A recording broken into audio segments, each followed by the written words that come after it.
여러분 안녕하세요. 어롱정입니다. 날씨가 계속 덥습니다. 똑같습니다. 더위 조심하세요.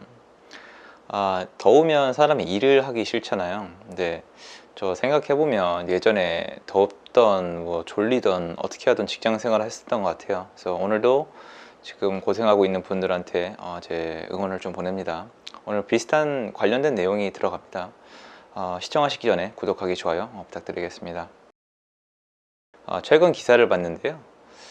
이제 많이 보여요. 많이 보이고 뉴스에까지 나왔는데, 요새 이제 젊은 세대뿐만 아니라 30, 40대 직장인들이 근로 의욕이 나지 않는다는 기사가 많이 나오고 있어요. 근로 의욕이 나지 않는 이유는 간단하죠. 아무리 월급을 받아봤자 내가 원하는 걸 가질 수가 없고, 아무리 승진을 잘해봤자 옆에 그냥 직 받고 있는 애, 주식 잘하는 애가 훨씬 더 좋은 대접을 받는, 그러니까 직장 내에서도 그 문화가 있다고 해요. 재테크를 잘하는 사람 위주로 이렇게 뭉치는 그런 문화가 있다고 합니다. 그래서 아무래도 자산에 대해서 관심이 많아지다 보니까 사람들이 그런 문화가 이미 자리를 잡힌 것 같아요. 그러니까 근로 의욕이 내려간다, 이렇게 되는 거예요. 그러면 이제 젊은 분들 입장에서는 일할 맛이 안 나는 거잖아요. 그 와중에 이제 일자리를 아직 정하지 못하신 분들 입장에서는 더더욱 이제 일할 맛이 안 나는 거고, 그거에 대한 제 의견을 좀 말씀드리고 싶어요. 이게 저는 참 신기했던 게 뭐냐면은, 지금 이제 근로 의욕이 많이 떨어진다고 말씀을 하시잖아요. 그러면 근로 의욕이 떨어진 이유는 사실 제일 큰 이유가 신문 기사에서는 집값이 많이 올랐기 때문이라고 해요. 그 심정은 저도 이해를 하죠. 그런데 이게 참 아이러니한 게, 예전부터 아파트를 제외하고서 한국의 땅값은 계속 올라왔거든요. 무슨 말이냐면, 저 또한 옛날 직장 생활을 할 때 저도 근로 의욕이 나지 않았었어요.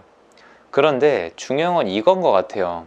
저는 지금 세대가 집값이 많이 올라서 내 어떤 경제적인 신분이 밑으로 내려간다는 느낌 때문에 근로 의욕이 안 난다는 것 자체가 약간 이해가 가지 않아요. 박탈감을 받는 그 심정은 저도 아는데, 저는 그게 약간 이해가 안 되는 게 어떤 점이냐면, 물론 개인차는 굉장히 클 거예요. 왜냐면 옛날에 제 사례랑 좀 비교를 해드릴게요. 옛날에 저는 근로 의욕이 전혀 나지가 않았었어요. 그래서 가끔 인터뷰나 이런 거 하면 많이들 물어보세요. 넌 직장을 왜 때려치고 나왔냐? 그러면 이런 대답을 기대하시더라고요. 직장에서 돈을 못 버니까 밖에 나와서 돈을 많이 벌라고 이러이러한 계획을 세워서 밖에 딱 나와서 내 사업을 했는데 잘 됐다. 전 그게 아니고요. 저는 말 그대로 근로 의욕이 안 나서 때려친 애 중에 한 명이거든요. 근데 저는 그 당시에 부동산 값이 안 올라가고 있었어요. 근데 근로 의욕은 전 바닥이었어요. 근데 근로 의욕이 왜 바닥이었냐면은, 저는 직장을 여러 군데 다녔는데, 저는 직장 들어갈 때마다 거기 있는 사람들한테, 그리고 제 일에 최선을 다했어요. 평가도 잘 받았었고요. 아마 영상 보시는 분들 중에 만약에 옛날 제 동료가 계시다면, 제가 끝부분에선 최선을 다 안 했지만 초기에는 정말 최선을 다했다는 걸 아마 기억하시는 분이 있을지도 몰라요. 근데 문제가 뭐냐면, 최선을 다 해봤자 거긴 거예요. 승진도 한계가 있고 월급에도 한계가 있고, 내 몸을 아무리 갈아 넣어봤자 앞으로 시간이 흐를수록 이 세상이 내 것이 아니라 세상이 나를 이렇게 잡아먹는 느낌이 들었었거든요. 저는 그래서 근로 의욕이 안 났어요. 그래서 직장을 때려치고 다른 일을 한 거예요. 그런데 최근 세대 이분들은 지금 근로 의욕이 안 나는 이유가 부동산이 많이 오르기 때문인 거잖아요. 그러면 저는 이게 궁금한 거예요. 제가 여러분이 잘못됐다거나 지금 느끼시는 심리를 이해 못한다는 건 아니에요. 저는 근로 의욕과 관련된 부분을 말씀을 드리는 거고, 저는 이 빈부의 격차에 대해서는 옛날에 절망을 했었어요. 근데 직장 생활하면서 월급이 적어서 그런 게 아니고요. 그냥 부자들이랑 저랑 너무 다르고, 우리 집보다 다른 집이 너무 편하게 살고 우리 집은 너무 고생하고 사니까 거기서 아예 절망을 하고 분노를 했었지, 근로 의욕이 내려가진 않았었거든요. 전 궁금한 거예요. 그러면 만약에 집값이 내려가면 근로 의욕이 다시 생기는 걸까요? 전 되게 궁금해서 여쭤보는 겁니다. 비꼬는 게 아니라. 가끔 오해를 받아서, 제가 지금 열심히 일을 하는데 부동산이 올라가고 있잖아요. 그런데 내가 거기에 올라타지 못했어. 그리고 열심히 일해봤자 이제 집을 못 사. 그리고 내가 연봉 낑 모아봤자, 진짜 월급의 80% 90% 모아봤자 1년에 잘 모으면 3천인데 옆에 있는 동료는 집 한 채 사서 3억 4억씩 벌었어. 그러면 이제 살맛이 안 나는 거잖아요. 그러면 이 사람의 자산이 다시 내려가면 근로의욕이 생기는 걸까요? 그러니까 여기서 생각의 차이가 생기는 것 같아요. 내 근로의욕이 없는 이유가 어디에 있는지 한 번은 생각을 해봐야 된다고 생각을 하거든요. 그러니까 제 근로의욕이 안 생기는 이유가 아파트 값이 올라가기 때문인지, 아니면 애시당초 내가 갖고 있는 월급 시스템이 한계가 있고 내 꿈을 이룰 수 없는 거였는지 저는 그게 궁금한 거예요. 왜냐면 이게 제가 여러 사람과 상담하다 보면은 느끼는 거지만 지금도 월급을 모아서 집을 사시는 분들이 많이 있어요.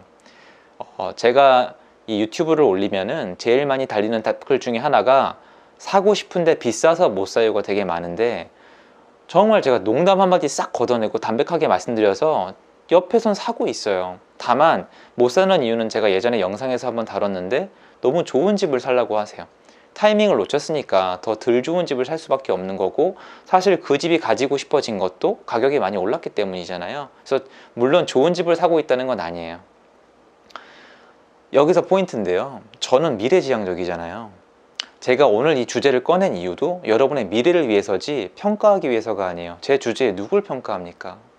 만약에 아파트 값이 만약에 올랐으면 근로의욕이 내려가고, 아파트 값이 내려간다면 내 근로의욕이 생긴다면 너무 수동적이지 않아요, 여러분? 차분하게 생각해 보세요. 내가 그냥 열심히 일을 하고 있는데, 똑같이 회사를 다니고 있는데 아파트 값이 올라. 그럼 일할 맛이 안 나. 그런데 똑같이 일을 하고 있었는데 아파트 값이 내려가. 그럼 막 일할 맛이 나. 이거는 내 인생의 기쁨과 행복을 완전히 외부 요소에 맡기는 게 되는 거잖아요. 저는 예전에 그게 다르다고요. 저는 예전에 제가 열심히 해서 안 되니까 그만둔 거거든요.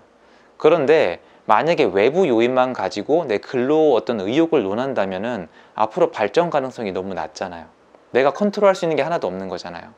그래서 저는 이렇게 생각을 하고 싶어요. 만약에 여러분이 좀 능동적으로 살고 싶다면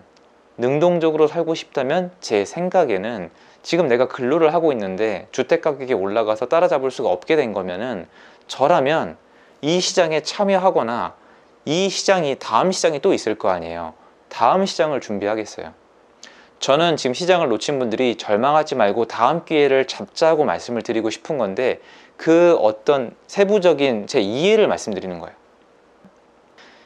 내 근로의욕이 다시 돌아오길 기다릴 수가 없잖아요. 시장이 내려오기를 기다리는 건 너무 수동적이잖아요. 그러면 이게 제가 누누이 말씀을 드리지만 2015년도에는 서울 주요 지역을 샀으면 돼요. 특히 강남 샀으면 되고, 2006년, 7년 넘어가서 2017년 이 이후부터는 마용성광, 그러니까 강남이 비싸지니까 주요 입지 샀으면 되고, 그 이후로는 이제 경기도권이랑 지방광역시 주요 지역, 그 다음으로는 이제 쭉쭉쭉 퍼져서 완전 경기도 외곽 있죠. 동두천, 양주, 뭐 파주, 김포, 뭐 안산, 시흥 끄트머리까지, 그리고 인천까지, 그리고 지금 이제 지방시장까지 갔잖아요. 시장이 계속 움직이잖아요. 제 생각에는 여러분 잘못은 정말 아니겠지만, 아파트 값이 올라가서 근로의욕이 안 생긴다고 얘기하기에는 시장이 너무 오랫동안 움직였어요. 그래서 제 생각에는 주변을 둘러보고 이 시장을 내가 같이 따라 탈 기회나 시간은 얼마든지 있었다고 생각을 하거든요. 근데 제가 하고 싶은 얘기는 이 시장의 기회가 아직도 남아 있다는 거예요. 근데 뭐 안 남아 있는지 남아 있는지는 제 생각일 뿐이죠. 제가 미래를 맞출 수는 없다고 누누이 말씀을 드렸으니까 제 생각은 분명히 맞는데, 우리가 지금 신문 기사에 나온 것처럼 근로 의욕이 안 나고 살맛이 안 나는 상태로 계속 살 수는 없잖아요. 그러니까 저는 슬픈 게, 제가 이 영상을 올리면 그냥 화풀이와 한풀이로 넌 틀렸다, 난 절망하고 있다, 네가 뭘 하냐고 얘기하시면 화가 풀리시지 않을 수도 있잖아요. 저는 화가 안 풀릴 것 같은데, 아무것도 나아지는 게 없잖아요. 저한테 욕을 해봤자 그대로잖아요. 그러면 선택을 해야 돼요. 그냥 여기를 잊어버리고 계속 근로를 할 건지, 나도 이 시장에 참여를 할 건지, 아니면 이 시장의 대체로 뭐 비트코인이나 주식이나 채권이나 금이나 은이나 원자재 투자를 할 건지, 아니면 이 다음 부동산 시장을 기다릴 건지 선택을 하셔야 된다고요. 저라면 예전에 저였다 하더라도 근로의욕이 안 난다 해서 끝나는 게 아니라, 근로의욕이 당연히 안 나죠. 제가 그걸 이해를 못하는 게 아니라니까요. 근로의욕이 안 나는 거에서 끝나는 게 아니라, 예전에 저라면 결정을 내렸을 것 같아요. 아, 내가 일하는 이유가, 이게 여러분한테 이렇게 얘기 꺼내면 좀 아픈 데를 건드리는 걸 수도 있지만, 제 유튜브에 여태까지 꾸준히 댓글로, 저는 거짓이라고 생각하는데 이런 댓글이 많아요. 노동의 신성함. 뭐 어떤 건지 아시죠? 일을 해야 된다, 사회를 움직이는 건 노동자다, 돈은 일해서 벌어야 된다는 분들이 여러분 모르게 여태까지 쌓아 올리면 되게 많거든요.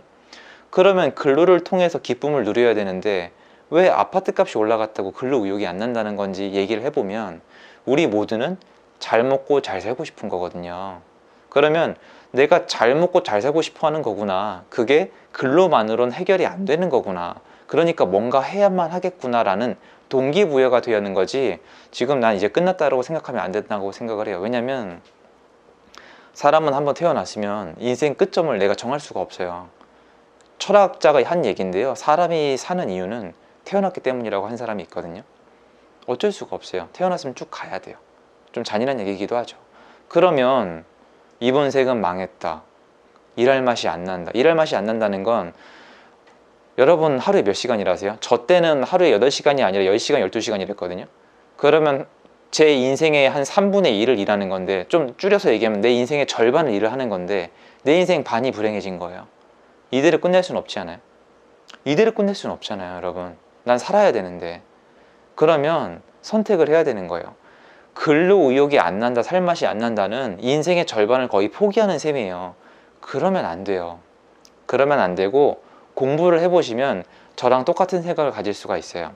여러분 부동산 많이 올랐잖아요. 이거 말고 기회 많고요. 이 시장 또 돌아오고요. 이 시장에 기회 남아 있고요. 남아있는 기회에 남들이 미쳤다는 정도로 베팅하면은 다 따라잡을 수도 있어요. 정말입니다. 제 생각에는. 그렇기 때문에 근로의욕이 떨어진다는 잔인한 얘기를 하지 마시고 인정을 하세요. 아, 난 정말 이제 인정한다. 내가 정말 뼈저리게 느꼈는데 근로로는 안 되는구나. 그리고 나는 일을 보람을 위해서 하는 게 아니라, 뭐 어느 정도는 있겠지만 정작 나한테 중요한 거는 내 자산이랑 내 가족이 남들보다 잘 먹고 잘 사는 거구나. 이거를 이번 기회에 인정을 하세요. 사람은 다 뼈저리게 한번 맞아야 느껴요. 그 마이클 타이슨이 그러잖아요. 누구나 그럴듯한 계획은 있다. 처음 맞기 전까지는. 저도 때려 맞고 나서 정신을 차린 거니까 이번은 여러분의 동기라고 생각을 해주세요. 제가 막 희망 고문하는 게 아니잖아요. 여러분 지금 일할 맛 안 나고 힘드시잖아요. 두고 보세요. 1년 후에 여러분이 지금 절망하고 있는 시간에 기회 잡은 사람 분명히 나옵니다. 전 거의 100% 확신해요. 세상이 계속 변하기 때문에 기회는 계속 생겨요. 최리철이라는 사람이 한 얘기예요. 그 사람 부자거든요. 2년 후에 또 기회 잡은 사람 나와요. 3년 후에 기회 잡은 사람 또 나와요. 2015, 16, 17, 18 계속 이랬어요. 어떻게 하시겠어요? 여러분 심정 알아요. 저도 옛날에 굉장히 절망했었으니까. 근데 어떻게 하시겠어요? 절망하고 계실래요? 아니면 근로의욕을 잃고 노예처럼 일하실래요? 아니면 이번에 한 대 세게 맞았으니까 인정할 거 쿨하게 인정하고 도전을 해보실래요? 전 여러분의 선택이라고 생각을 해요. 받아들이지 않고 계속 근로할 맛이 안 난다고 말씀하시면 여러분 하루의 절반을 직장에서 보내잖아요. 그 시간이 지옥 같을 거예요. 저 옛날에 직장 다닐 때 정말 죽는 줄 알았거든요. 다니기 싫어서. 여러분이 뭔 잘못을 했다고 그런 시간을 보내려고 하세요. 얼마나 그게 마음이 아프고 힘든데. 가족들한테도 짜증을 많이 냈었어요. 저는 인생이 싫으니까. 그러지 마시고 인정하시고 밖으로 나오세요. 그런 분들은 근로 의욕이 안 난다, 실패했다, 울고만 계지 마시고 받아들이시고 밖으로 나오세요. 돈은 남한테 일해준 대가로 받는 게 아니라 거래를 통해서 버는 거예요. 물론 월급도 거래예요. 그런데 이 구조가 그다지 공평하지 않죠. 왜냐하면 여러분이 받을 대가가 정해져 있으니까. 여러분의 가능성은 클 수도 있고 작을 수도 있어요. 아기가 태어나면 키가 클 수도 있고 작을 수가 있어요. 자동차를 사면은 이 차가 고장이 많을 수도 있고 적을 수도 있어요. 밖에 걸어 나가면 교통사고가 날 수도 있고 안 날 수도 있어요. 내가 뭔가 사업을 하면 대박이 날 수도 있고 망할 수도 있어요. 직장은 월급에서 끝입니다. 부정할 수 없으시죠? 그래서 절망하고 계신 거예요. 한번 생각해 보시는 영상을 드리고 싶어서 마련해 봤는데 좀 제 주제에 넘는 것 같기도 하고, 다만 저도 예전에 전 여러분보다 일찍 절망을 맛봤었다라고 말씀을 드리고 싶습니다. 도움 되셨으면 좋겠고요. 힘내십시오. 응원 드리겠습니다. 여기서 인사드릴게요.